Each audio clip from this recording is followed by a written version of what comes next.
Witajcie w kolejnym filmiku. Dzisiejszy przepis to propozycja dla osób zmagających się z nieprzyjemnym zapachem stóp oraz nadmierną potliwością.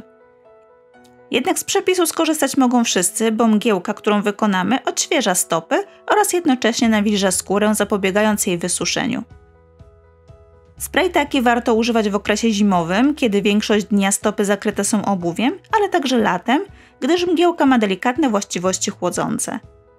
Spray używany regularnie odkaża skórę, zmniejsza rozwój drobnoustrojów, neutralizuje przykry zapach i zapobiega jego powstawaniu.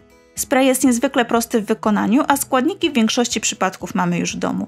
Do jego wykonania użyłam alkoholu etylowego, octu jabłkowego, wody destylowanej, gliceryny roślinnej oraz olejków eterycznych. W przypadku olejków eterycznych zdecydowałam się użyć olejek ze słodkiej pomarańczy, limonkowy, rozmarynowy, z drzewa herbacianego, z mięty pieprzowej, eukaliptusowy i sosnowy.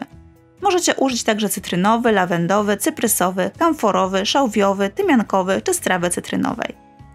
Olejki eteryczne hamują działanie grzybów i bakterii, działają dezodorująco, przeciwzapalnie, ściągająco oraz regenerująco. Do wykonania sprayu do stóp o pojemności 250 ml użyłam 50 ml wódki. Może być także spirytus, ale wtedy użyjcie połowę tej pojemności.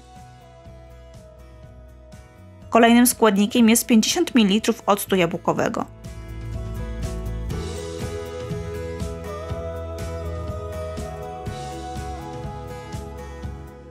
Dalej dodaję 10 ml gliceryny roślinnej dla nadania kosmetykowi właściwości nawilżających skórę stóp.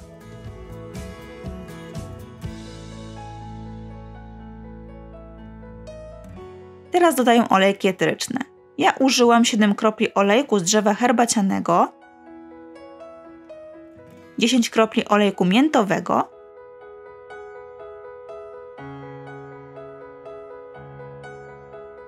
8 kropli olejku eukaliptusowego, 5 kropli olejku limonkowego, 8 kropli olejku rozmarynowego,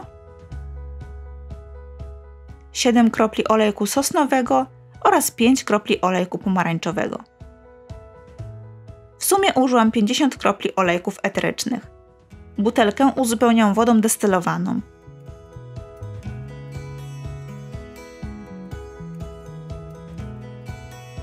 Zakręcam i po dokładnym wstrząśnięciu kosmetyk jest gotowy do użycia. Mgiełka nie wymaga użycia konserwantu, gdyż właściwości konserwujące w tym przypadku spełnia alkohol etylowy, ocet oraz olejki eteryczne. Możemy spray przechowywać w temperaturze pokojowej i zużyć w przeciągu miesiąca. Spray aplikujemy rano i wieczorem na czyste stopy lub w razie potrzeby w ciągu dnia. Po spryskaniu stóp mgiełką zostawiamy na moment do całkowitego wyschnięcia skóry. Przed każdym użyciem kosmetyk należy wstrząsnąć. To wszystko w dzisiejszym filmiku. Dziękuję Wam za oglądanie i do usłyszenia w kolejnym. Pa, pa!